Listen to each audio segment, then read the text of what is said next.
Duna na bagong direktor ang Police Regional Office 12 nga mipasalig og service with the heart alang sa katawhan. Ari ang report ni Abby Caballero. Formal nang milingkod sa posisyon ang bagong direktor sa Police Regional Office 12 nga si Police Brigadier General Macaraeg nga tubong Pangasinan. Nagserbisyo kini og kapin usa ka tuig isip direktor sa Southern Police District sa National Capital Region.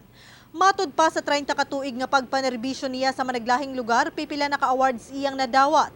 Sama sa Best Police Strategy Management Unit, Senior Police Commission Officer for Administration ug number 1 sa Individual Commanders Evaluation Rating.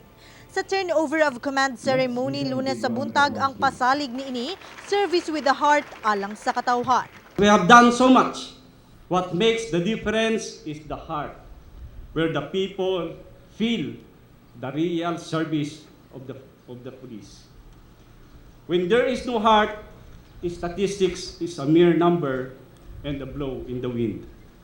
Samtang ang gihulipan niining si Police Brigadier General Alexander Tagum madestino na sa Camp Crame, isip Deputy Director sa Directorate for Human Resource and Doctrine Development. Siyam ka bulan siyang nanerbisyo dinhi sa rehiyon, diin ana sa 1,121 ka drug personalities ang nasikop o kapin 15 milyones pesos ang kantidad sa ilegal nga droga ang na-recover.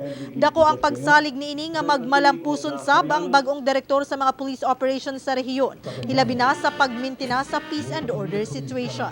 I am confident that Police Brigadier General Macaraeg will be able to equal, if not surpass, the gains that PRO-12 have attained during my watch. Sumala ni Brigadier General Macaraeg iyang ipadayon ang mga nasugdan ni Brigadier General Tagum. Sama na lang sa ironclad kung integrated and revitalized operation of neighborhood, integrated watch against criminality, lawlessness, and disasters. We will influence every leader and every personnel of PRO-12 para magtrabaho ng maayos. Kauban si Gary Balantay sa kamera. Ako si Abby Caballero para sa One Mindanao.